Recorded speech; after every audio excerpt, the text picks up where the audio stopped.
Right, yes. For example, Or, it's self-evident that from the way it's written. Yes. do you remember when it was spread like wildfire, how everybody had something to say about it? When they are arguing with you on the floor, they're going to ask me questions like, okay, so in the case of Jennifer Soto, who's liable if she gets hurt? Is it the whole community? The whole community or the sheriff? But under the private cat, they No, will say, but if the person is, that's not internet libel, because it's in personal dissatisfaction with the public figure.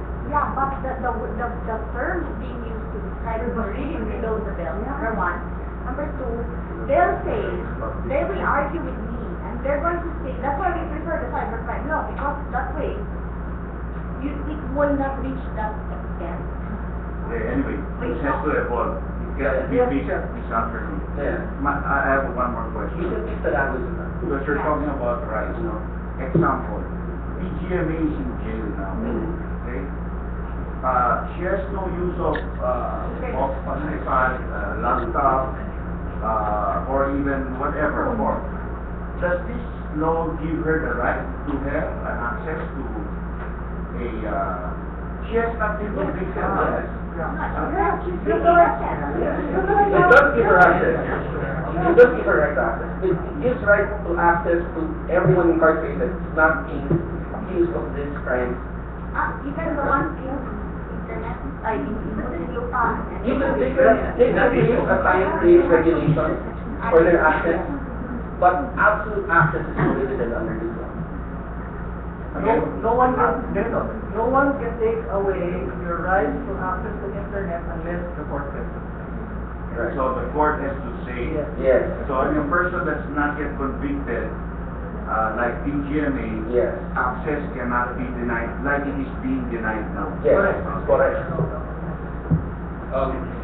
Wait. Ladies first? Yeah, sure. Okay. Hi, I work for one of the legislators, and this is one of the issues that we Okay. discussed. I'm glad that you raised the law.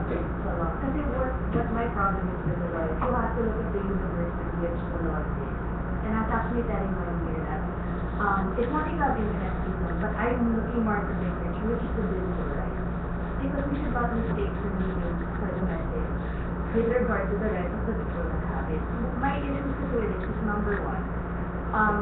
The problem with the internet is when you look at data, you have to manage it customized to the person that is managing it. That's big data today. Facebook profiles are unique to people that have them. Now, with regard to the marriage issue, the problem is there are certain people on Facebook who are famous that even if in their private pages, it would be counted as public because they have a lot of people who are famous who also follow them or they have a big following.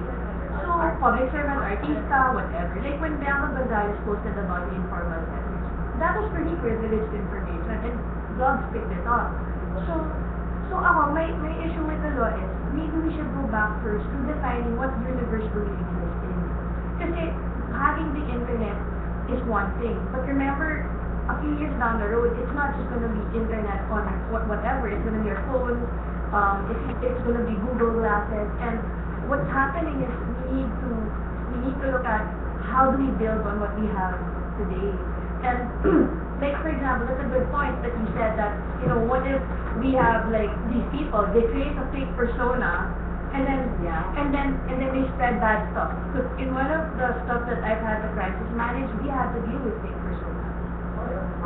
And the thing is even if the law provides the provision to protect the people being attacked by that, your also next problem is the law does not have a provision to fund the policing body to be able to address it. Kasi it's one thing to have it as an illegal aspect of the law, but it's also another to actually manage the enforcement of the certain provisions that you claim are necessary. So, but for me, it's not enough when we actually dealt with it in real time. You know what we have next year? That's why we're investing in the police. Yes. In terms of their capability to identify cybercrime. How is a big issue eh? What do you mean? Okay, this is what happens. Can I give you a realistic Go. Better to understand when it's real. We had to, for example, I handled several politicians discussing, and people would post, kulang na ng sex video yung post. So when we tried to trace who they were, we actually found out using certain IP addresses. The problem is, you do have a legal, the problem with that is, you have to prove that the person was behind the computer pressing that button to say that they were doing things, and they would always say, so somebody else, and we actually tried to do the research for that. So the problem we have with that is, parang where do you draw the line between the legal aspect of it's the freedom of speech because you're using a parody account to hit somebody, or you're actually infringing on somebody's rights. See, the issue that I have here is, it's one or the other, and how do you define that? You know, I'm not saying your law is right or wrong. What I'm saying is this is the universe that we're dealing with. Okay, there's a difference kasi between criminal prosecution and civil prosecution. Now, iba din yung threshold of evidence that's required. If you're trying to prosecute people for libel under the revised penal code, then you better make sure that you can, beyond reasonable doubt, prove that that person is the one on the keyboard sending the messages. Is it impossible? Well, it can happen. Yeah, pero but that's the point. That's the bias of the law. Because you can know what are these people doing something. Why they don't? But that's my point eh. We can't, my point is, what if I'm the one that's being hit? What's my right? That's what I'm saying. If I have to answer that, that's what I want to argue with him. The politicians are going to see that. I'm coming on here not because I don't want, I want this fast. But I'm telling you right now, we cannot settle these issues internally. They won't even pass, they won't even have a second look at it. Okay. Yeah. In addition to what Kevin said about criminal, the difference between criminal and civil prosecution, in criminal, you have to prove that the person was born with Exactly. Now that's technological forensics and whatnot. It can be done, it's very difficult. However, because we have made sure that this is civil prosecution, you're not looking for beyond reasonable doubt. You're looking for preponderance of evidence. All you have to do is establish that this is the person who always uses this PC, who's always there, always opening Twitter, and then you get as many witnesses as you can and saying this case. Oh boy, the one who's doing that. That's sufficient. Wait again, here I come again with this story to interrupt you. What's the difference with the side? Because this is what they're going to ask me. If this aspect, what she's talking about and what we're talking about, what is the difference with the cybercrime law? Yeah. Because then the again Can you tell me what is the difference in this particular case? Mas mababa yung threshold ng evidence. Ng cybercrime law. No, Here. So why are they Because the lower threshold of Pero evidence. kasi under cybercrime law, you go to jail. Yes. Here, you don't. Yes. But you pay damages. Yes. Because you Yeah, have it's to not make jail time. reparation. No jail Yes. time. But the thing is, if you do something bad, you have to make And reparation. the amount of damages you have is limited to the amount of damage you actually suffer. So it's not unfair. Okay? Okay, so the jail So time. the threshold is lower, but you don't go to jail. Yes. Yes. So if you can establish, by, for example, by the time Even that when we're in libel without internet, like in the current libel law, you go to jail or you Yes, you you do. go to jail. But The current libel law. But the recommendation kasi of the United Nations is to decriminalize libel. Right. And that is what we're doing here. Barney. One point, the criminal libel law is going to be scrapped from the new criminal code. Yeah. And they said that last March. Now, even if we're going to wait until it gets scrapped, criminal libel, there's a strong chance that the Supreme Court is going to strike it down. Strike down what? Libel. Because what is the... Not only the Cybercrime Act, but the entire law, the revised penal code. So that follows with the recommendation. Somebody filed a case in Supreme Court. Yeah. Okay, Because of the What happened was in the oral arguments with Harry Roque, he was explaining cyber libel. Then Senior Justice Carpio started asking him about libel outside cybercrime law. Then started discussing it. Long story short, Carpio said that criminal libel should be struck out. So it becomes a civil. Yeah, it's only against the bill. Right, And but what that's the happened was, opinion of one justice. one justice, the senior justice would have been the chief justice.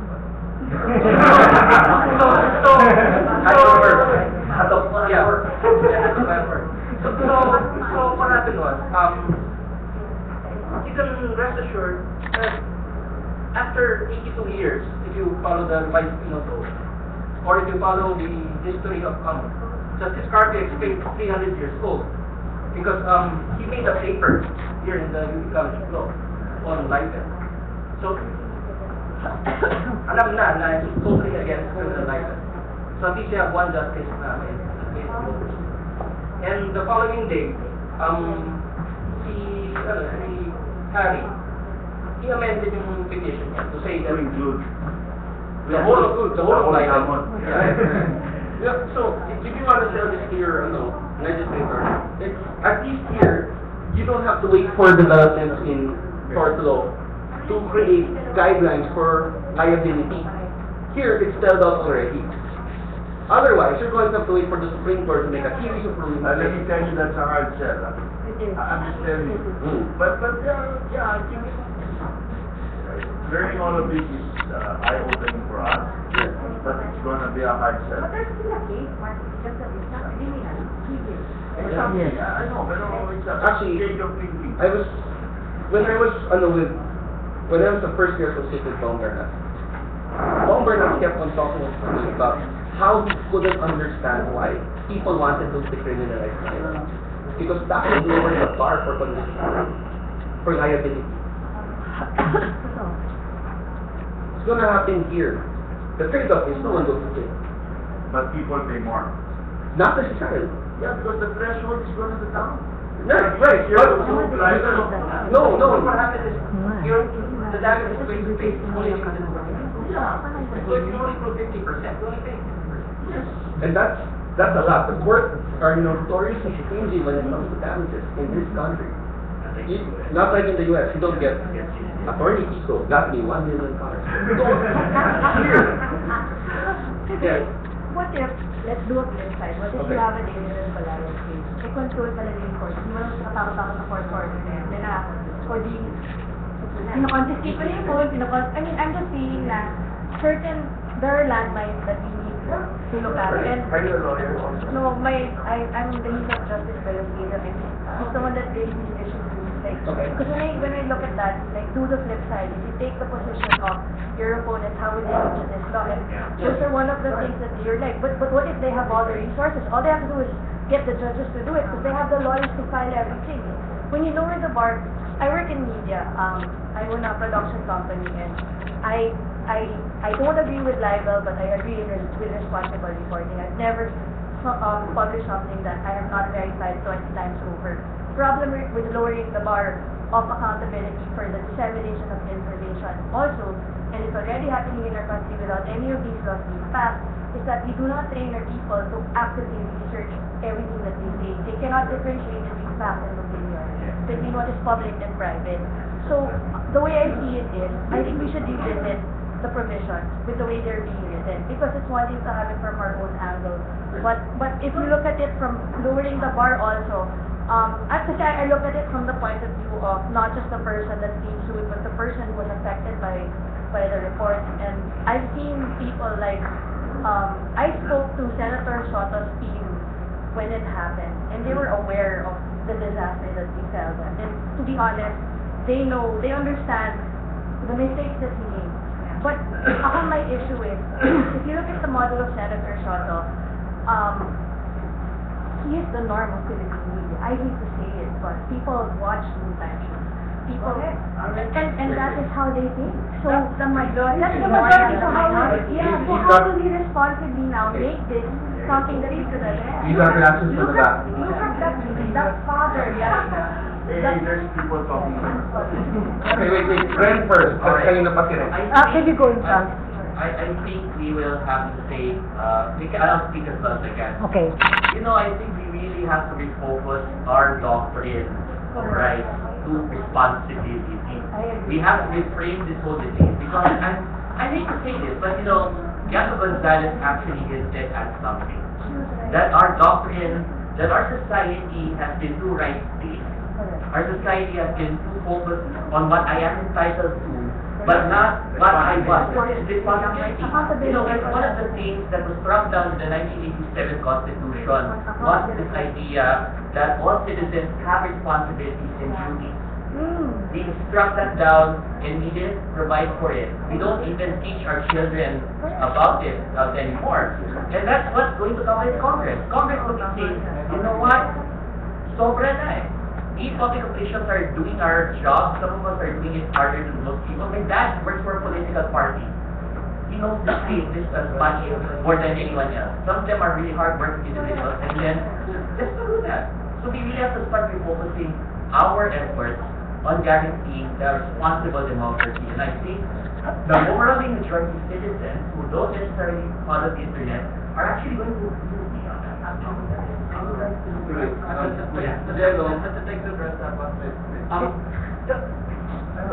The problem with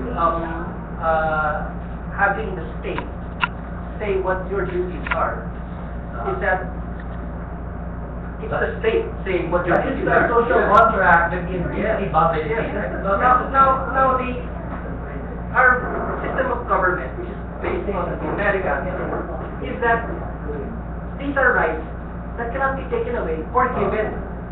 Okay? If you're a citizen, you're supposed to know your duties. How you find out about it, it should not be the state's problem. Because you are the sovereign. There is no king saying that this is your duty, that is your duty. That is wrong. Yeah, But the thing is, you can't have some sort of, going to be like Singapore. That's dangerous. But there's an argument being made by people that we should be more like Singapore.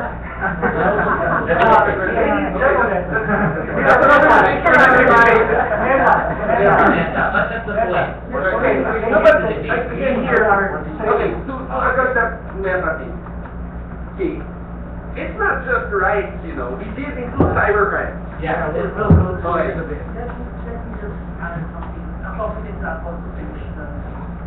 For example, the example you gave is actually just the opposite of people are responsible. But there are a lot of responsible people. For example, the models in FHM. They have private accounts and public accounts. So that's, it's not our, I guess it's like Marty said, it's not the law's point to keep people responsible. Yeah. Okay, I will cut this short by saying, remember, this is a crowdsourced law, right? And it's still going to be it's a crowdsourced game. It will be a crowdsourced law. So, these issues, very likely, will be brought to the committee. And we'll find a way, we hope to find a way to, again, crowdsource the participation in the committee. We allowed to naman be there when there are. On that note, please join our Facebook page. For the additional comments, yeah. Not just join, but please comment and participate. Yeah. Good. I just want to state clear that the Supreme Court issued a precisely on the implementation of the African law. Precisely because of the widespread and two, they were well-founded opinions to be right? What prompted the Supreme Court to issue the order, not to go on the order, was precisely because, not so much because of the widespread opposition, if you speak of the president, yes, voluntarily the president of the executive department said, because the opposition really not independent. Right? Okay, that's executive. The Supreme Court actually was waiting for Congress. There is a growing trend to criminalize libel. Congress, what are you going to do? Are you going to defeat libel as a whole as punishable crime under the Vice Penal Code? And some of the congressmen actually came out of public and said, I have serious reservations and objections to the inclusion of anti-cybercrime certificate. And other instances, I have heard from the people, the prosecution, so many days, But to go on further, in any case, the President has already said, we are not going to implement it, yet, the Supreme Court issues the order, gives Congress so much time to actually file a bill decriminalizing license. And some of them did. Now that order is going to expire very soon. Alright?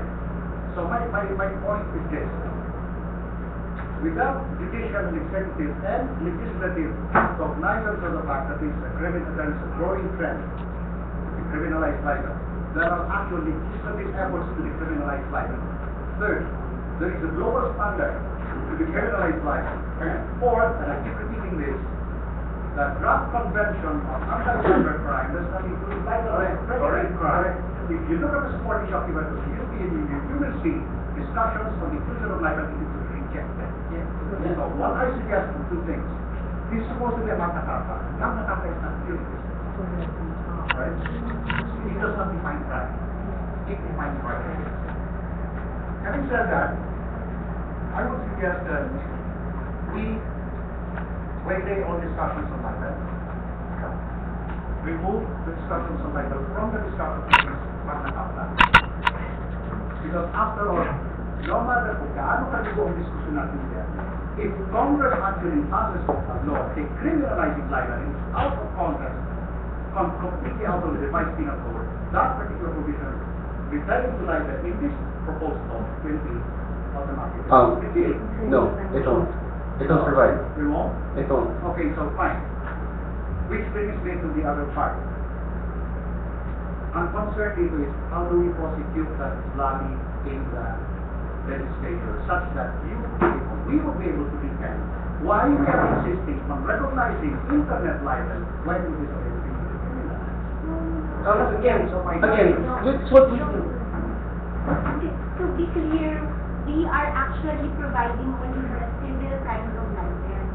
We are decriminalizing license. That is why my point was, sa init ng diskusyon, it is our responsibility to designate the issue. Our proposal is precisely consonant with the criminalization. Yes. Never lose sight of that. Yes. Kasi ang dami natin sinasabi, it is. Enough. Okay. From Mika, if you are going to speak and come to the front, and like. Thank you. We're getting a sickness here. Junaid, please go to the front, Junaid. Yeah. Because people are listening to us online. Please go to the front. Queue to the front. Okay. I'm part of the CPIF. As you well know, this is a crowdsourced bill. Just going here in the front, primarily because of two things. In order for this bill to succeed, we both need online and offline effort. And as we see now, it's a forum. It gets more intense than what we see online. And it's a good thing, because the FCIF is invested and we're crafting more good strategy for this. So what I'm proposing is, at this stage, is that we also include offline meetings, power meetings like this, so we can discuss this further, and second, also plan out the strategy, because one of the main questions ago was, how can we make this, how can we guard this law, how can we guard our rights, and the only way you can do it is to go offline. So I would suggest, maybe after this, schedule another meeting. Offline, here. Here. So we can actually discuss it as strategize things out. Can I add to that? Yes. You have to understand that first we have to convince how many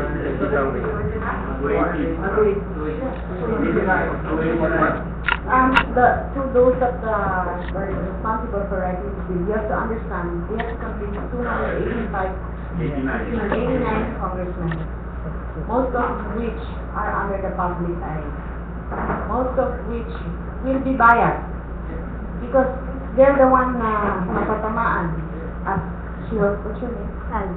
Sally, what was explaining earlier. So, I think who spoke ahead of me?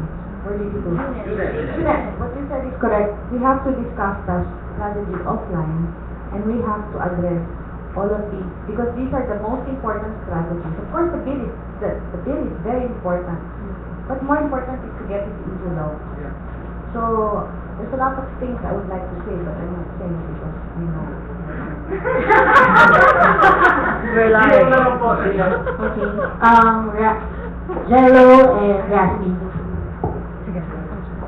Yeah, you have. Go to the front.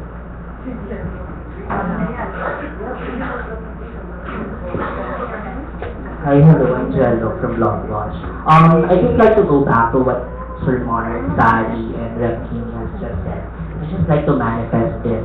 I think the contention right now that we are having a difficulty understanding internet libel is that we are kind of shocked right now that the internet libel and libel, an ordinary libel case has different status right now. So what I suggest right now that there is plan for Department of Justice to decriminalize libel, but the hard thing right now is to sell the idea that internet libel is offline. I think I manifested it already with Cecil and Pierre, but I suggest that at this point in time, I think the difficulty is that we are decriminalizing libel, but libel per se is not decriminalized. It's still criminalized. So I think the problem is that we have a decriminalized libel here in the Magna Carta for Philippine Internet Freedom and libel in the revised penal code. And I think we need to explore further if we could wait for the DOJ or for the general decriminalization of libel to be passed first before we push forward a decriminalized internet libel. Raspi. Go to the front. Yeah. Pakabilisan.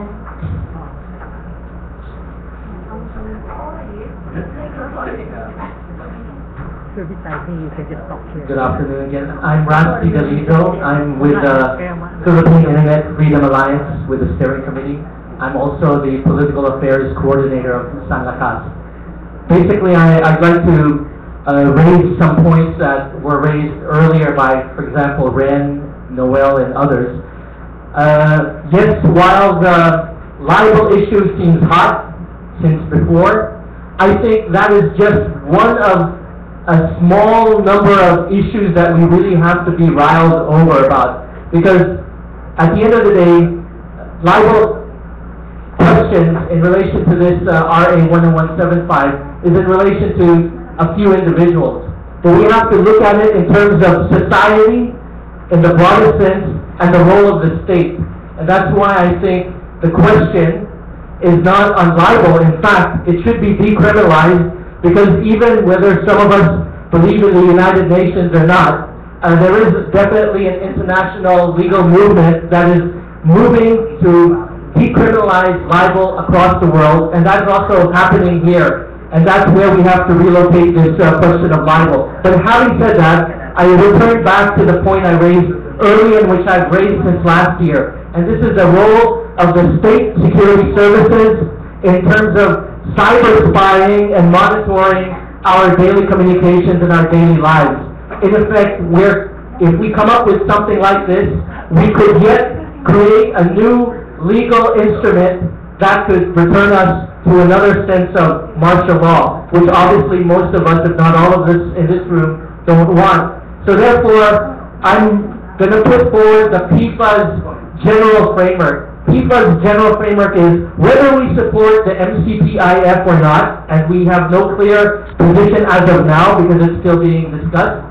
PIFA's position is that any law that should come about in the future should be contrasted with a clearly delineated rights-based framework of international HR principles and norms. That is, if I want to put forward a law, we have to have a checklist that says, is there a provision here that says it will violate such and such a principled norm on HR, human rights, etc. and therefore I think this should be our democratic yardstick to measure any future laws in terms of protecting our democratic rights, whether online or offline. And having said that, and I'll end now, I think this kind of a forum should now unite, even beyond this room, galvanize additional people, additional organizations, and let's come up with an offline campaign, a national mass campaign that will put forward such a rights-based framework as the yardstick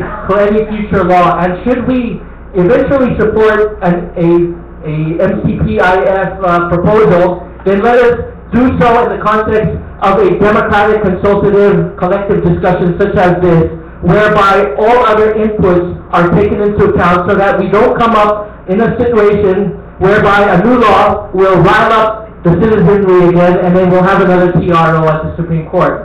And that is why our vigilance and democratic militancy should be galvanized, should be there to unite around the protecting of our rights. Thanks, Rusty. You ready? I scanned it. I haven't read the whole thing. I scanned the. Yeah. Yes. Wait. Go.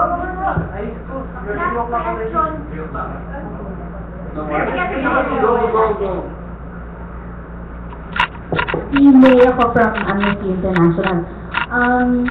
Meron lang akong ilang mga napansin sa lahat ng mga present. So, coming from a campaign and policy advocacy organization, I think we are talking about too many laws. One aim of this is to amend the NTC law. Tama ba? Public Telecommunications Act. That's number one. The second one is to repeal the cybercrime law. Number three is to decriminalize libel. Pero tatlo na yung law. And I think there's more apparently. What Amnesty is trying to push for, we have a human rights legislative agenda, and one of the items there is about the cybercrime law regarding the provisions of the revised penal code about criminalizing libel. So that's decriminalizing libel. So that's one. We're pushing that. It's a legislative agenda, so we've just passed it to Congress, and we want the Congress, aside from decriminalize libel, the other one is for Congress to recognize that due process guarantees are being curtailed in the Cybercrime Prevention Act. And those are two things that are big for us as Amnesty International, worldwide movement of human rights advocates. And it's hard to listen to all of us debating about what to do with this bill and how to go about lobbying it in Congress, when I think what's essential is for us to know the purpose and intent of the law. Kasi baka mag-over tayo sa gusto natin gawin na i-repeal yung cybercrime, tapos gawin pa yung i-amend pa yung law, yung NTC law. Tapos yung definition nga nung Magna Carta, like what yung kasama natin sa likod said. So, merong mga parang, kung galing ka lang siguro sa isang lobbying organization, you would think that yung strategizing should be the first one that we should do. Tapos, let's see if the MCPIF addresses all the things that we want to do. And then later on, siguro, it won't hurt to actually get a technical working group where people are actually knowledgeable in writing bills. And I just want to say that Amnesty is offering our participation in that. Salamat.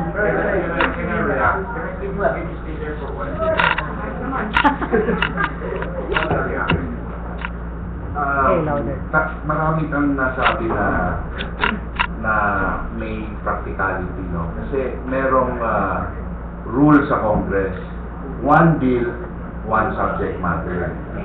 What you're trying to do here is to define all of these things into one subject matter. O, baka bakbakan din tayo dyan. Yeah, so, tama rin yun, ano? No, the idea is, we of the doubt.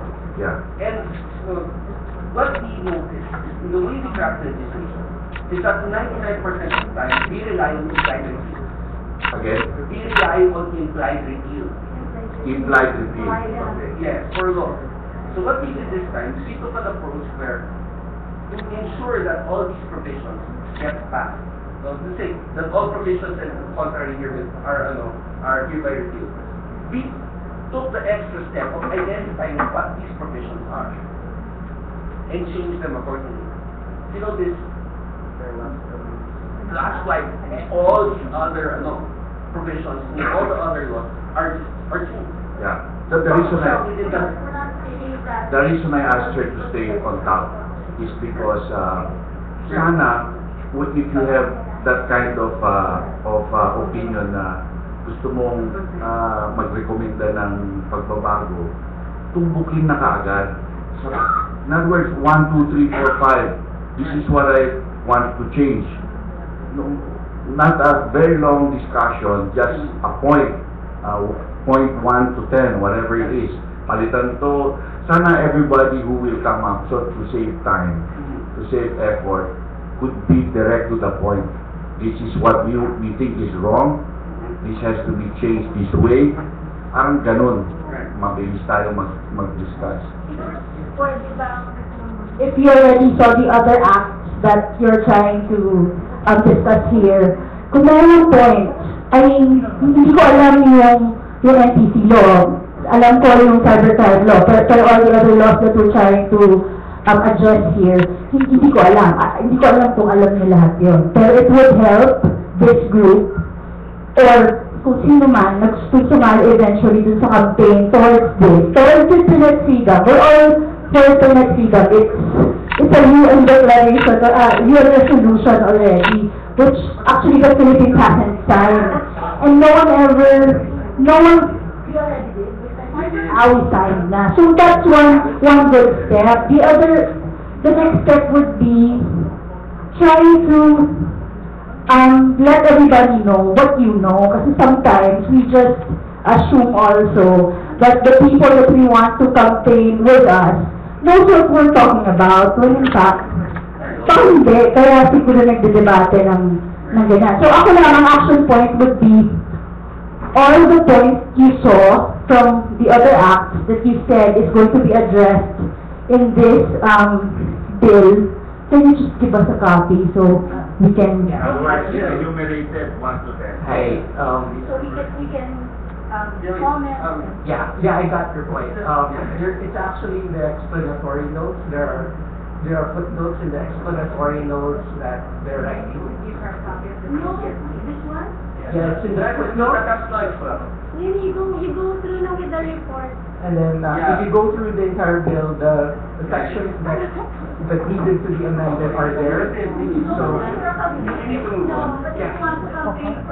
yeah. Right. No, okay, do you understand? If you want, we can sit down with you later, one by one, and we can address those concerns that you have. But right, no, I mean, this is you as in grammar review, everyone in this room, we can sit down with you one by one, address those concerns. Just a suggestion. I'm a lobbyist. I agree with the suggestion of Kong Kim. Because, you guys have authors already. Apparently, the bill has been filed verbatim. Okay? So, ang suggestion ko, you should have a strategy session discussing ano ba dito ang non-negotiable, ano ba dito ang negotiable, so that when you enter Congress, you arm your champions with the, diba? That's supposed to be the, we should not be discussing, not unless you don't agree with the bill. Diba? If you don't agree with the bill, then the discussion is open to everyone. But since it has been filed, and it's one of the early bills filed, and then it's coming out very, very strong in the media, then there's got to be some strategy already built on. I agree with the comment that there is a right. Actually, the bill is trying to accomplish so much that by rider, yung issue ng rider, there are so many things that you want done. But in this Congress, after the 8th Congress, there are no codal laws being passed. These are all amendments of special laws. Yung tingi-tingi. But what you did was to include everything in one bill. So yung rule nga na pinoint out ni Kong Mark might be an issue, especially on veteran. Unless tutulungan nyo rin yung champion nyo, o dito nyo i-refer ha, dito sa committee nyo. Yung mga ganung strategy will have to be discussed. And I think you have to have a working group that helps your champions. Yung ibang bills na nilalatag namin, wala pa kaming champion. So kayo may champion na kayo, it's very easy to get it done. I mean, these are strong women pushing the issue. So I suggest you work and give them the wherewithal to arm themselves so that it becomes priority in committee, di ba? It becomes priority sa executive that they will not, I mean, NTC, I mean, good luck there if you're going to do that. Di ba? That's a very dinosaur, whatever. So, yun yung suggestion. So, and then, you do a political mapping already. Who will talk to whom? Who is, di ba yung mga ganon? So, instead of, not unless some of you might probably have some suggestions, since it's crowdsourced naman, so siguro may agreement in terms of time limit, di ba? Na bago ma-defend ni Kong Kim yun sa committee, na isabit na natin lahat yung amendments. Mind you, I would say at least 2/3 of congressmen don't even know. Yes. Especially the definition of pinaka-work. Okay, I would like to provide more people, but you do have people in the presentation, but there's more to it. Okay. Okay, Okay. again, my last point will be the last right here. Okay, next. Okay, yeah, this last one is important as a public utility. Why? Okay, under jurisprudence, Tony jurisprudence, public utilities have a 12% income cap. Okay, so if instead of PLDT making 50% to 100% on the internet and making 1% on landline, we're going to that will force them to keep it to 12%. So the prices should go down. It might also scare away all investors. But as a public utility, the 12% income, that's your guarantee. So it's under a franchise. Yes. Okay? Alright. Mark, you're right. We're trying to protect also the jobs. Yes. The $1 billion industry. Right. Right. Right.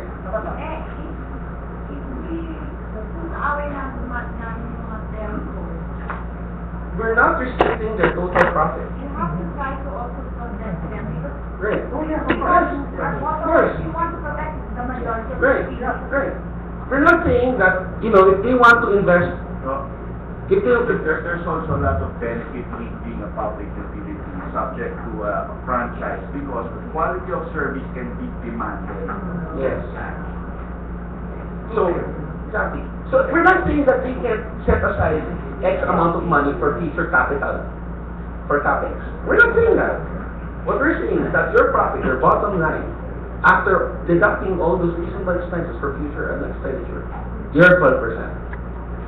You can't subsidize your losses elsewhere with that. Kaya yun, maybe that has to be also defined na in this case, dapat mas mataas ng konti. Who's gonna invest in that if it's 12%? Maraming ibang... It's going to be part of my presentation. Actually, not all internet service providers are required to get a franchise. Ang exemption natin doon is if they're going to use existing networks, they can, even if they don't have a franchise. But they will still qualify for tax incentives, other investment incentives that the government, NEDA, DITT, DOF, could come up with to offer these telcos Let me or ask a service question. providers. There's a question. What's the profit margin of the telco now providing the service that we want to create to transform into a public utility? Okay, let's compare. What are they now and what are you asking them to Okay, give up? okay. Let's paint a picture of how much they're actually making. Okay, how much is broadband access elsewhere? No, on average, we're paying one of the highest broadband rates in the world. Yeah. So where does all that money? No, what I'm saying is this, Nico, just a moment. It's going in, I'll tell you where it's going. It's going into investment into highways, real estate, other forms of investment opportunity, which is my beef. They haven't fulfilled the quality of service requirements of the franchise, and they're already venturing with their profit into other areas of investment. That's my big problem with the telcos. So we're trying for the community. If they're making 200% now, and then you tell them, oh, you can only make 12% na lang, they won't be in that business anymore. So who's going to invest? It's got to be a reasonable investment, and marami pa rin may gustong pumasok. That's okay. Can you just like that? Because you remember before the administration of Ramos, PLDT controlled all telecommunications. Yeah. It was only because of the political will of Ramos that they broke PLDT. That was broken through RA 79. Yeah. And what happened? Did PLDT go broke? No. Again, PLDT is becoming strong again. If you're going to put that cap, it won't go broke. Nobody's going to go broke. Yeah, but PLDT had the 12% cap before. No, they didn't have a cap. They didn't have cap. It's done deal. No, never part of the never PLDT. Ayan na.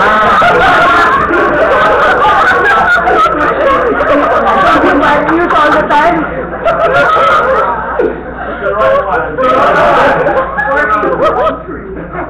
Okay. Okay. Earlier today, binanggit yung zero backlog. For that. RA 7925 was the key para magkaroon ng break-in sa speed. Now, what happened was they broke the monopoly, but they only broke it for analog landline. You guys remember? Okay? Yung telepono natin was analog landline. RA 7925 only provided for analog landline. Okay? Everything else that exists today is fast. And that's why. Okay, let me tell you what he said is true. There was no cap before. That's why all the investment for him, because the profits were spectacular. You put a cap now, who's going to invest if there's a 12% cap on profits? But that cap is that's not in the law. It's only Supreme Court. I can't use them. No, there's no cap. They just calculate the You have to provide a decent return if you want people to invest. Okay sa akin yung public utility. Kailangan lang ma-define na hindi 12% na lang. Who's going to invest? Right. 12%? No, okay. Wait. They still have drafted representation Yes. regarding the Yes. Okay. It's just for me, maybe we can just focus on the right that it's transforming into public utility. Because now we can demand. That's it. I have a general question. Did you crunch numbers to support this bill?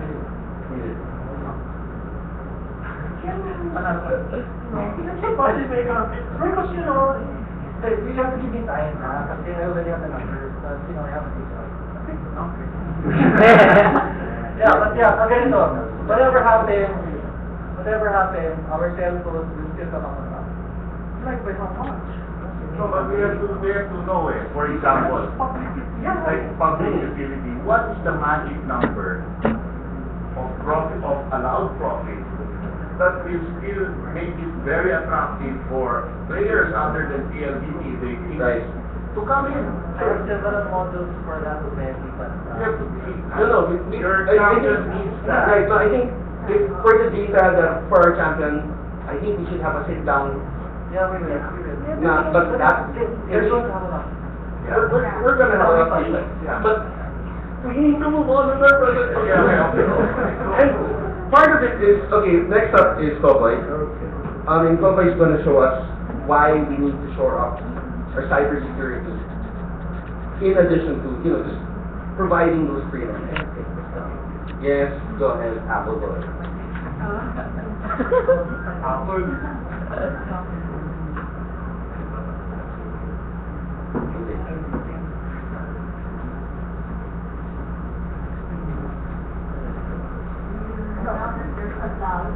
Want to say clarification. We're not here to protect the best. Hell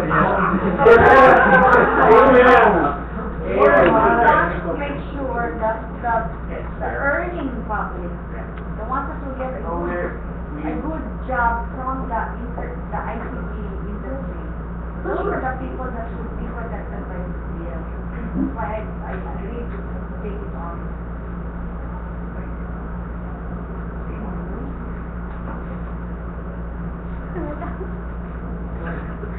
I enjoy it. Apple will. Grabe. Apple will stress ka. I always have problems with Apple. Silang dalawa. Habang may si Al Alegre, board ng FMA, co-sponsor nito. Una, I guess yung frame ng FMA is, one, a Magna Carta has very important function. One, merong educative function. So obviously, kailangan natin ikampanya to. Kasi for the first time, nasa public discourse ng internet rights. So, pagpatuloy yan. Secondly, yung binanggit ng legislative staff kanina, yung kanina, na I think there should be a national consensus about rights vis-a-vis regulations. Kasi there's a thin line between a lot of these things. And I'll mention three things which hopefully this group and others can look at as a proxy for the coming battles of the NCPIM. One is the current law, anti-child porn law. Dingin sa akala mo ng iba, yung mga ibang ayaw ng mga tao dun sa cybercrime law is already in the anti-child porn law. Bakit? Nobody's against anti-child porn, right? If you were against it at that time, siguro pedophile ka, di ba? So, kaya it was filed, but there are serious rights implications with regards to surveillance by ISPs, etc., etc. So, na lumalabas ng cybercrime law. So, take a look at that kasi recently there was a public hearing of the NTC on requiring ISPs to install filtering software. Okay? So, again, it's a proxy for rights versus regulations, right? So, that's one. Secondly is the Data Privacy Act of 2012. So, wala pang IRR, but that's an arena for struggle. Kasi a lot of the surveillance and parang misuse of data that we don't want to see in the Magna Carta may have already protections to the law. But it's not a perfect law and there are no IRRs yet. So I suggest we involve also in the Data Privacy Act and also in sino ba magiging commissioner kasi sino ba mag-implement at ano magiging structure ng Data Privacy Commission. It's almost as strong as an NTC or a Human Rights Commission, the National Privacy Commission. Third will be obviously an FOI law which is verified. And I guess fourth is the anti-cybercrime law kasi yun yung ano. So, as we go into this, and there are these challenges, para bang too many too many battles ba, or it's good that there's a Magna Carta? So that's what we have to find out, what's the tactical and strategic. Pero there are battles that will involve our issues in the NCCIF in 3 or 4 other proxy legislative battles. I think Coco is ready now. One second. Wala pa? No, nothing. Mac.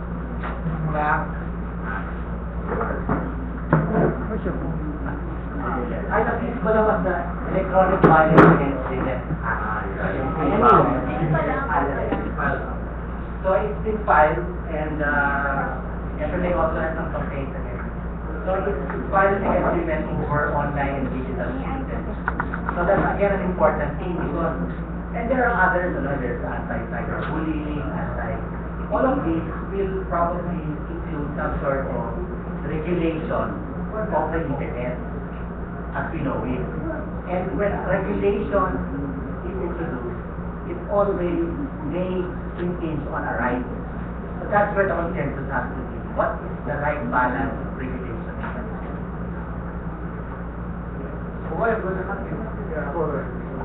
Meron akong USB.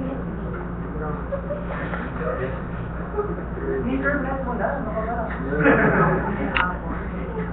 Papanig yun. Ikaw talaga ng Apple. Papanig yun eh. Ikaw na yan. I always picture it is to be true. This is like, sound check. Sound check. Ayan.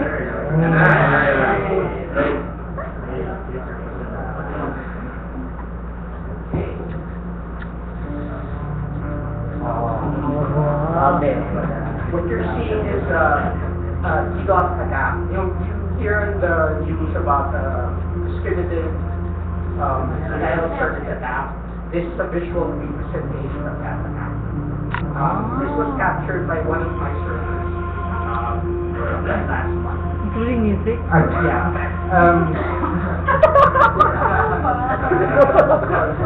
Hello?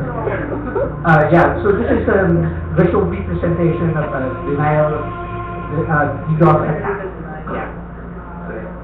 It was captured by my server last month, and we were able to visualize it.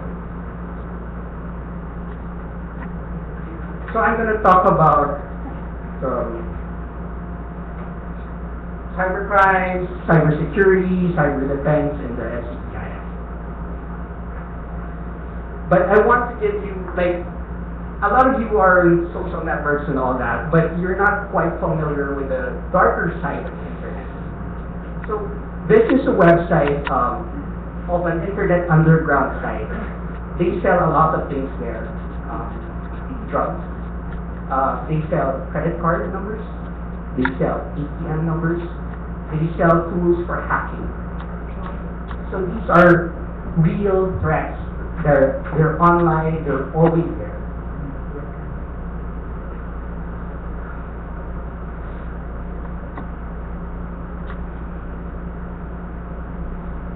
And if you've read the news, there's a militarization of cyberspace.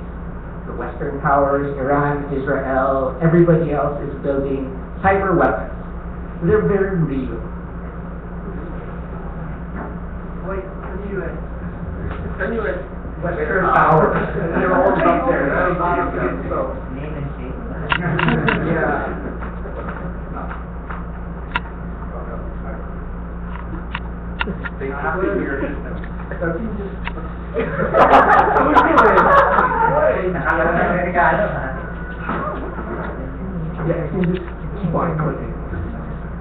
So you have the non-state actors, anonymous, the terrorists, the extremists, the corporations, the non-government organizations.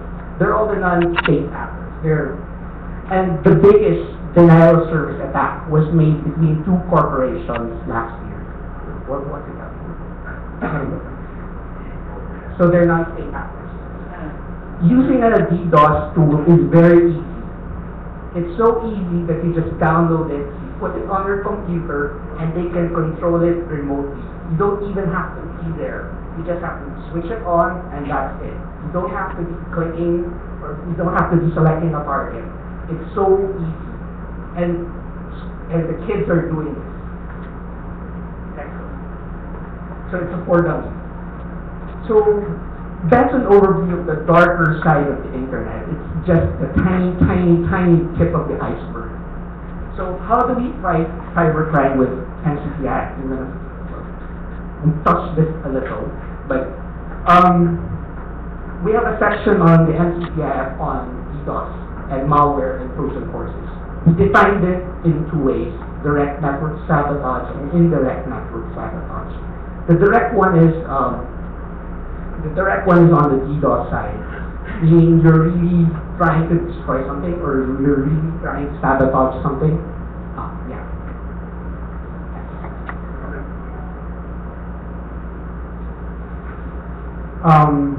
We didn't stray much from the Data Privacy Act. Somebody mentioned about whether they can use this to get your personal information. Well, the Data Privacy Act prevents it, that there's unauthorized access. You can't modify the information. You can't give undisclosed privileges on that information, and you can't disclose that information, and it's punishable by the NCPI. It was mentioned earlier that you had like a conversation between 6 people, and then somebody would leak that information to somebody else.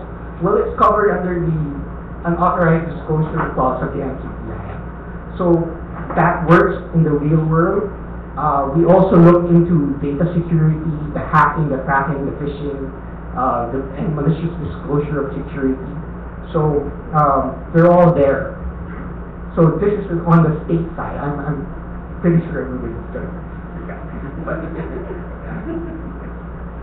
So we basically have almost the same number of crimes as cybercrime law, but we based it as what Kiko and Pierre talked about earlier. We based it from a framework of a rights issue. So we talk about cyber squatting. We talk about piracy. We talk about copyright infringement, which I know a lot of bloggers are, victims of this. Somebody would take a photo that they took, even if it's under Creative Commons, it's punishable under NCPI. So non-attribution of that photo, for example, if I took Kiko's photo and I didn't attribute anything to him, then it's punishable under the NCPI. Yes, under Creative Commons. The commons is attribution, and you can't profit from it. And then what we see now is that broadsheets are taking photos and profiting from it. So for example, some freelance writers, they write a lot of really good stuff. And then suddenly somebody decides to hijack that for a newspaper. And who profits? Definitely not the freelance person. It's unfair, diba? I mean, I don't know. I don't think it's unfair.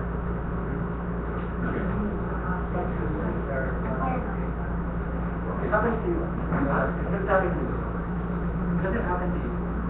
I've seen it happen with some bloggers. So we also talk about fraud, and we talk about prostitution, and we talk about child porn. Like we talk about the prostitution part a little bit, when it's not as crazy as the cybercrime law. So there's a provision there that it's only punishable if you're coerced into doing it or you're blackmailed into doing prostitution. So that's the control there.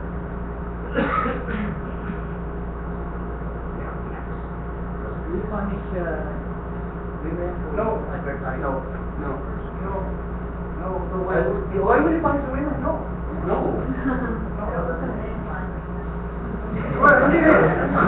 Okay, you punish the person who makes it. You punish the person who makes it a commodity. You don't punish the kid. What's the women's selling versus?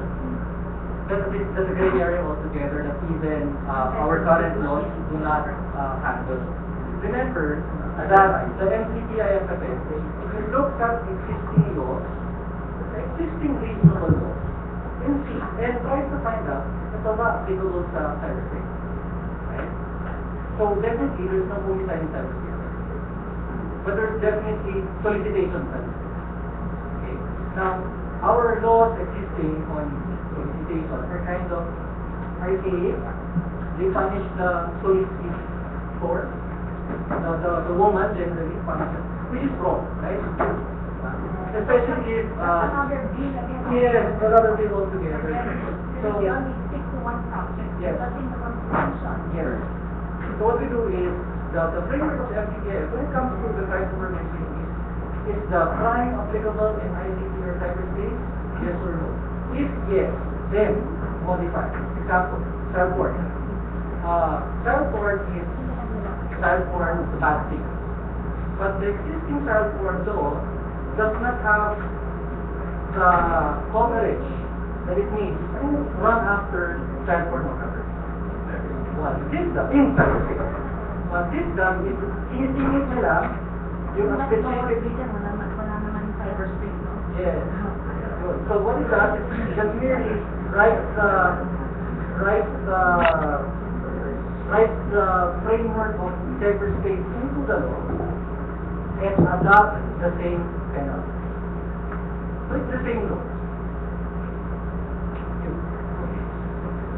I'm going to skip this part because we talked about it in like so many. Skip that part. We talked about the exception to internet libel, and obviously there's a lot more.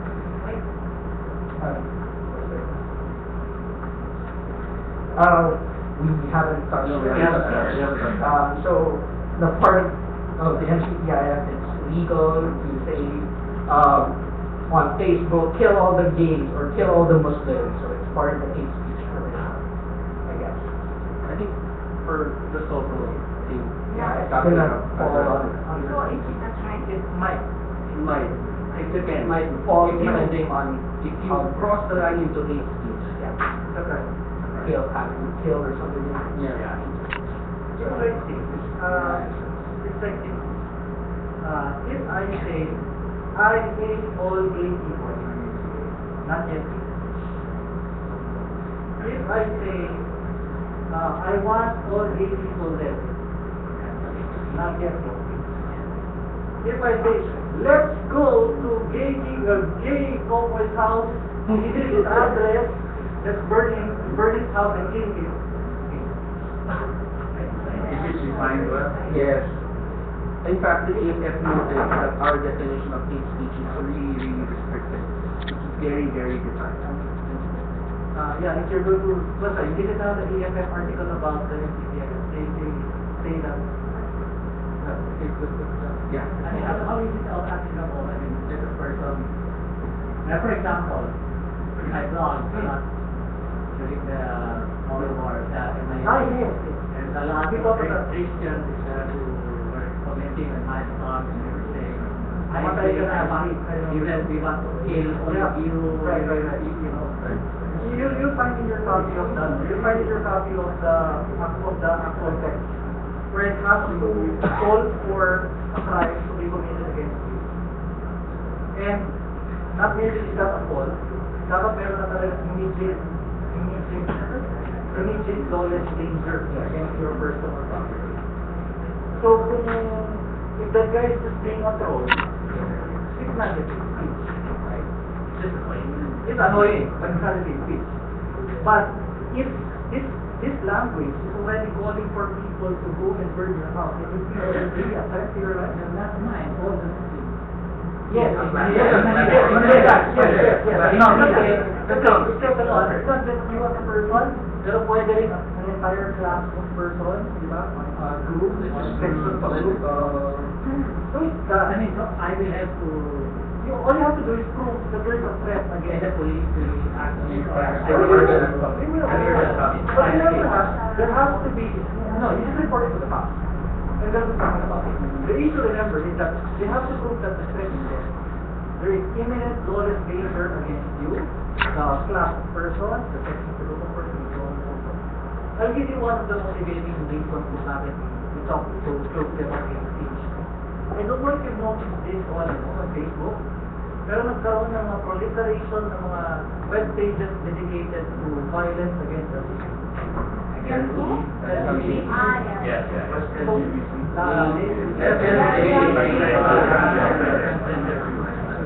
they call for actual violence. Here's another issue that we've seen, but it's very hard to prove, and we hope that some journalists eventually will try to pursue. We have learned of private groups.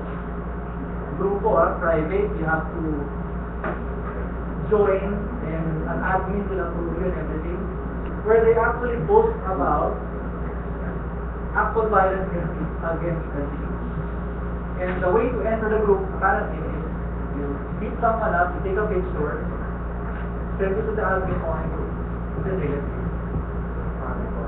Okay, and that's what we're talking about, right? Going against the actual violence.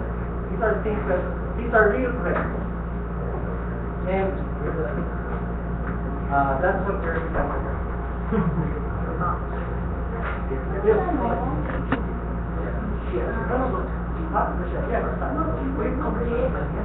There are other bills,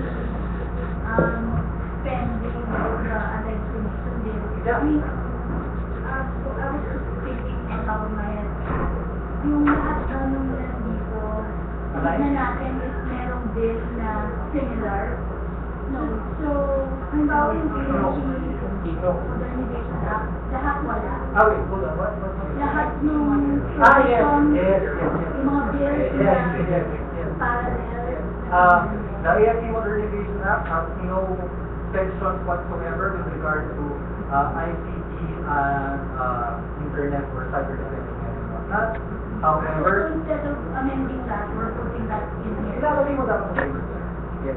One point though is that we are cognizant of the fact that there is a move by lobbyists for the PNP to do so and establish a cybersecurity center or whatever. If and when that happens, that thing we can take it out. Okay. Okay, mahal. Parang ang mangyayari. Presentation mo na naman yung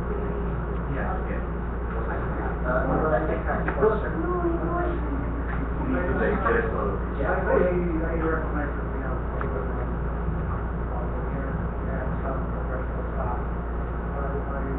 I assume that not only was it the process, I have read that for stage and village and now in Congress. I understand that to be ready for speaking there. Congress hasn't convened yet.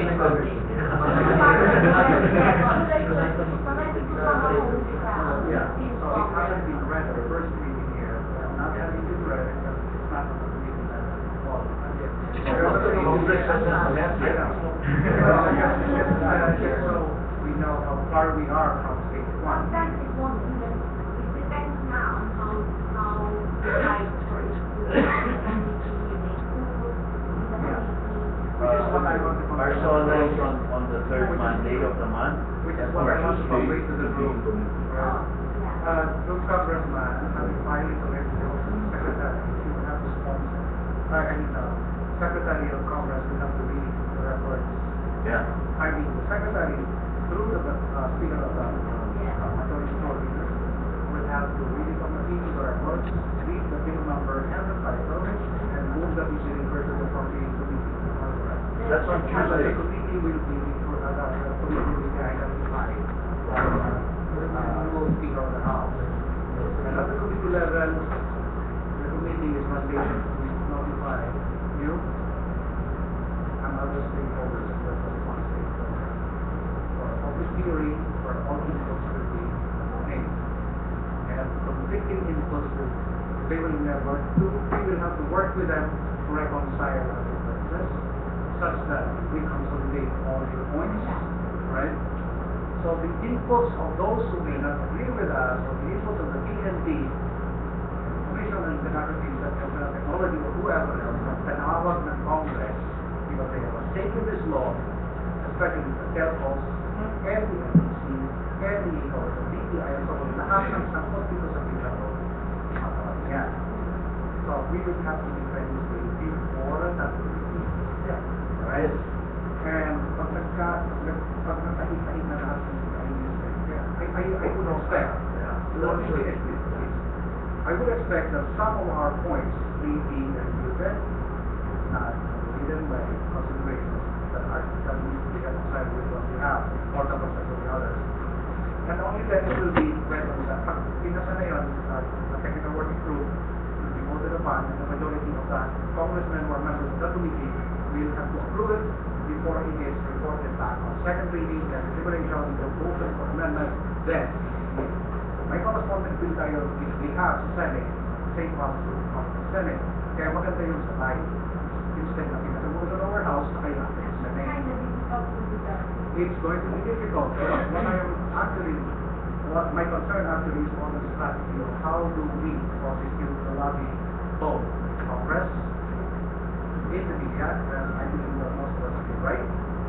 We have the expertise because we have people who are experts in IT, and we have very good writers that speak the language and defend it and spread it. My point is we probably can defend it, but our bigger business is to sell it. Yeah. Right? Sell it to the media so that they themselves are going to work with us and write about it, keep writing about it. Send it to the telcos so that they understand that they are not our enemies. That's part of it. We are not our enemies. We are interest to protect by helping us. Correct. We send it to them. Hindi kayo kailangan. Yeah. Right? Sino pa? Ang pinaka-mahirap, ang common tao. Ano ang interest to you? Right? Why should you help us or sympathize with us or agree? Agree with us. We have to send it to the public. Correct? Right? If we have to be idealistic, send it also to the president. Why? We can have to certify the priority. But we have to create a sense of urgency. That's a dream. How do we connect a sense of urgency? Let me. May I? Sense of urgency? Ang layo niya. Has not expired.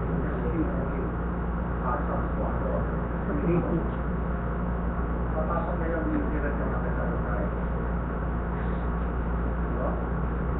Pwede ba natin i-set ko na there are technical provisions and the libel between libel laws. Bills are not moving. Can we have more audit cover the other type of crime, get there as well, or provide that coverage. But, I mean, ito yung nitty-gritty nung natin na. At ano yung nitty-gritty nung starting guarantee.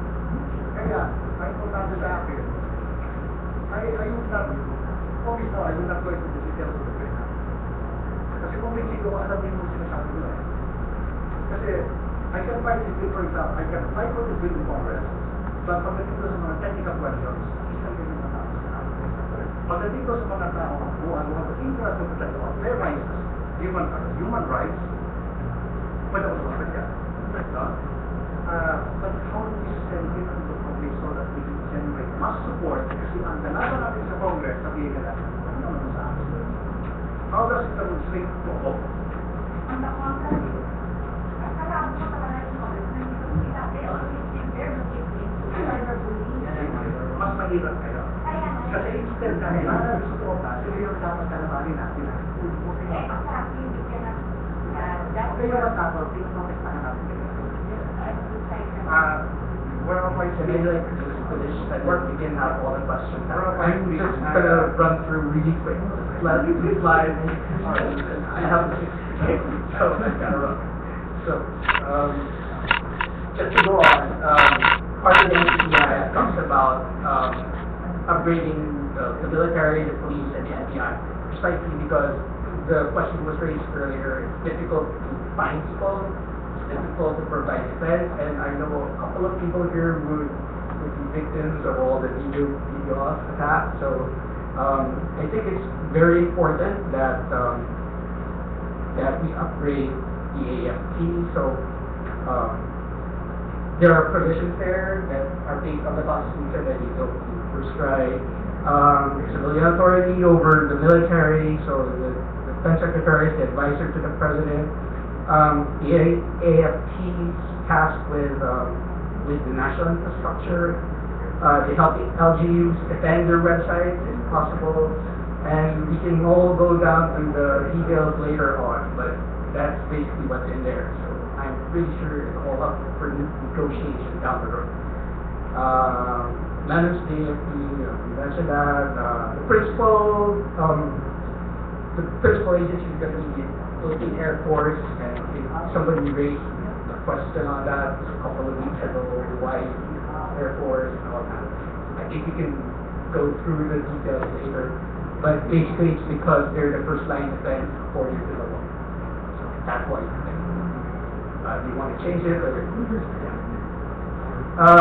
Yes, AFP is supposed to provide support to the police for the counter-terror. The NBI is the transnational cyberterrorist, so we're basically doing now. Well, cyberspace, I'm going to skip this. But basically, the whole idea is to have a coordinated defense among all the agencies so that we don't get those duplicating of websites, we don't have problems on that front. And I know the defense is good, well, I won't go to this. But, yeah, You would know, right? I would know. But, so how does all of this work in with the cybercrime law? Basically, we were specific when we had to be, and we were ambiguous when we only had to be. If you notice all the talks earlier about the rights, we were very specific on when penalty will happen, on when things are supposed to work, and we are ambiguous with things like the AFP, but to a certain point. We were very specific that if somebody launches an unauthorized attack on somebody else, or let's say China, it's punishable by law, things like that. So we're specific in those things, we're unspecific in a lot of things. Basically, it's all about freedom and responsibility. Somebody left a message on my blog a couple of days ago, and he was thanking us about putting this bill forward. And he got it right when he said that this bill is about freedom and responsibility over fear and control. I think all of us here can agree on that. The details, I'm sure we're all going to debate about it, but that's the good thing about the democracy. We're going to hammer down the details. So, yeah, we already talked about the cyber crimes. We talked about network sabotage, data privacy. We talked about prostitution, fraud, child pornography. We talked about internet libel in super great detail. And we talked about hate speech. Basically, the security side is the responsible side. Please consider this section. Basically because of cyber war planning, counterterrorism, and to have a chain of command on when somebody, like, is this something the president needs to address, or is this an attack by a nation state, or attack by a non-state actor? What are we supposed to do, and can we do it? Can we do something about it? So that's the framework about the defense side of the NCPI. And that's it. Yeah, I think like 5 minutes. Yeah. I'm legal review of the foundation for media alternatives. Well, I'm sure, as Noel said earlier, it won't be, Can you have the it won't be that easy to sell it.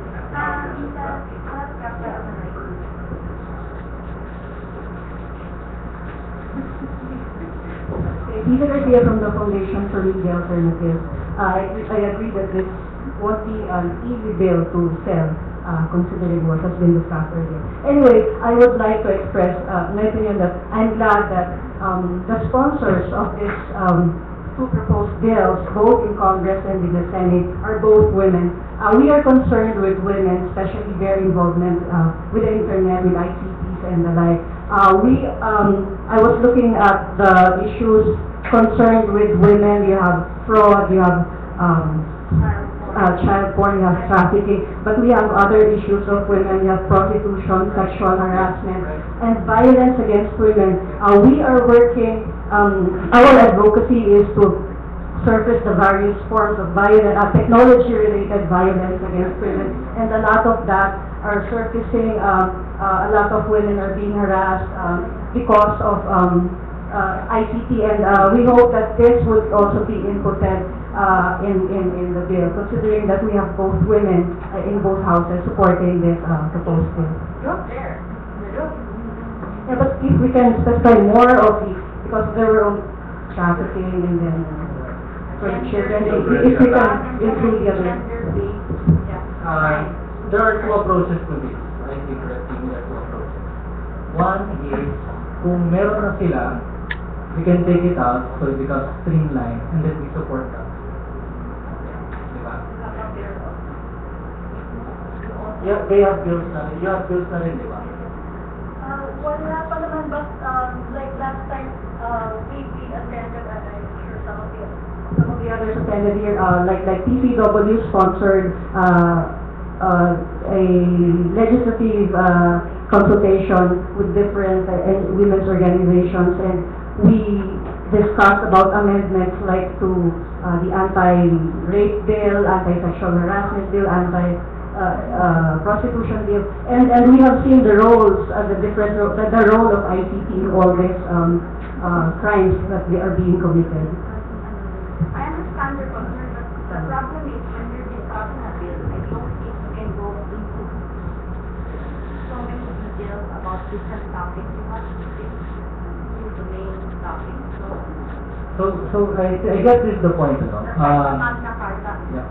Something that you're very concerned about is really good, and you should, as Pierre said, there should be a specific bill about that. It's like this. For certain, we can deal with trafficking because a lot of trafficking is ICT enabled, and that's why we put it there.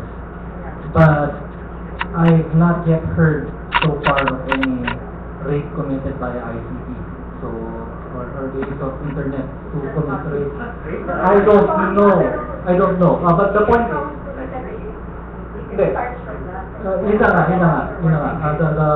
the idea is if the crime can have an ICT analog, an ICT component, or an ICT equivalent, definitely we should put it in the NCKS. But What heightened what is that, like rating? well, that's RA 9995 so okay na, meron na siya. But if, for example, the crime can be committed, if the crime does not have an ICT analog, for example, rape itself, rape as a crime does not have an ICT analog, but stalking does. So yun, yung stalking pwede natin ipasok. Yung rape, baka hindi. Yes, absolutely. But decide what to put in the Magna Carta. Do you have a consultative process? Yes, we do. Yes, we do. That's how we do it. Remember, we're what the organization we have, the six of us primarily. Ang fundamental is this. We tried crowdsourcing, pero from the get-go, ang hirap makakuha ng pansin. So, we're pretty glad that you guys here are giving us your attention already. But when we started, nobody wanted to, actually, you guys were the ones talking to us. But civil society organizations and things like that, it was hard to get their attention because they're pushing already for so many things. AI, for instance, Transparency International, etc. The MCPIF, when it comes to crimes, is like this. Does the crime have an ICT analog? If yes, then it should be there. If no, like homicide, it shouldn't.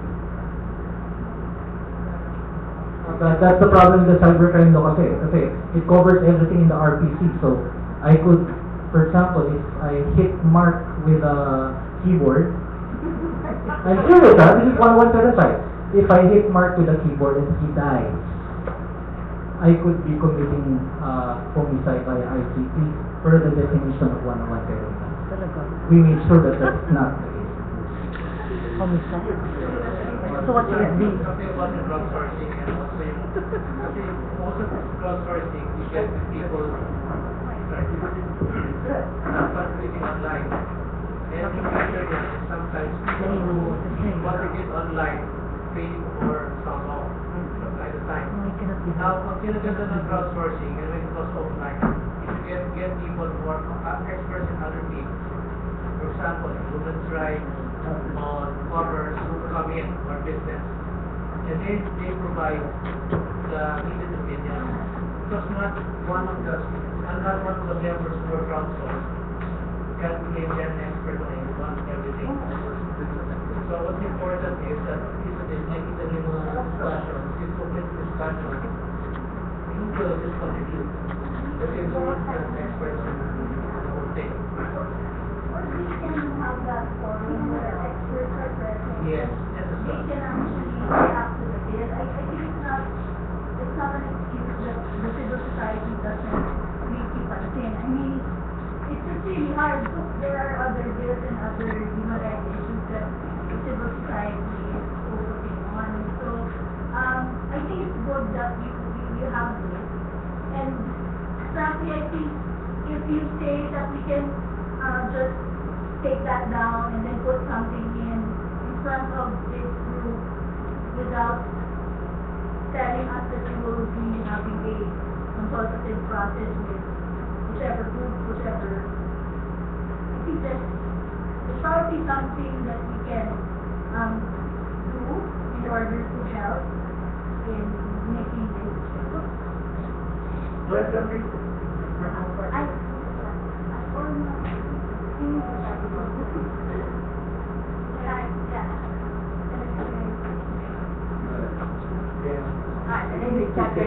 I work for the Association for Progressive Communications, an international organization. We work around internet rights. We've been working on these issues for the last 20 odd years. My question is about your presentation of the presentation that you're proposing, especially the last point around cyber defense and freedom and responsibility. And I think I heard you right when you said your responsibility is around looking at security.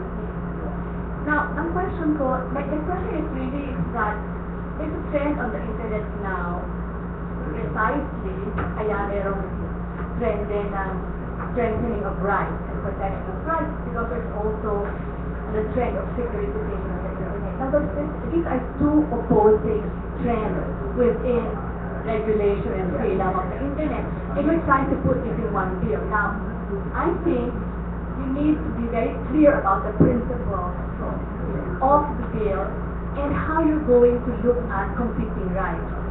Kasi there's again, and again I will add to your question. I think the intention is really laudable, and it's fantastic if you can really look at all of this. But I'd like to add to the other questions regarding sino yung allies dito. Kasi pag sinabi mo, let's say, when you look at securitization, posible ang kalaban mo talaga dyan. Precisely that. And pwede mo naman silang kakampi on one side. Like, even ISPs, pwede mo makakampi sila pag you talk about internet freedom kasi gusto nila yan, it's good for business. And telecommunications want that, it's good for business. Pero kalaban mo sila pagdating sa private. Kalaban mo sila pagdating dun sa, I'm not disagreeing, but I'm saying that these are really considerations when we're talking about the bill itself. The regulation of the internet governance is a very complex thing. I mean, a lot of the different strains of bills and regulations already being discussed and in different processes, and that's why, and I think this is where the complexity happens, and difficulties that happen. Just to be, I think, realistic about what is possible and what's not possible. May I answer first? Yeah. I'll have to do it. What we started doing is, it's the reason why there are 4 pillars, right? Like the governance, security, and development. Because we view internet freedom as something that works together. All of these things make it happen together. It has to be based on rights, because it's going to be prone to abuse if we don't. We have prison. It's there. It's happening. and it's prone to abuse. Who knows what? We viewed it from an economic perspective because the internet is an economic engine. And the thing is, most people don't realize it that way. They don't view it as a road or an electricity that it doesn't add much, but it does add something to the GDP. The more people get access in email faster, it's better for productivity. They can do a lot more. The more people who can send a presentation, a text. I work for a company, they have texts that needed to be passed by flash drive because there was no network or the network was too slow. Productivity suffers because the internet doesn't work. From a governance perspective, we look at it from a responsible position. How do you protect people from all the threats, all the bad guys? I showed you a couple of the sites earlier about where they sell packing foods, where they sell ATM cards or credit cards, where they sell drugs. You can sell drugs online and you can deliver it on your front door. We look at it from that perspective. We look at it from the perspective of protecting government infrastructure, our internet infrastructure. It's vulnerable. Just last month, there was an attack on our DNS server. For people, I know they don't understand what a DNS server is. It's where all the numbers on the internet are. In order to access Google, it has to go to a DNS server, and it matches the number with the name. If you have that server, that DNS server, the government DNS server, then you can virtually control everybody. So, how do you protect people from that? There's no infrastructure. So, I understand the position that these two things clash, but they don't have to. And we try to find a way where, there's a common ground. Yeah. Wait, I'm sorry, Mark.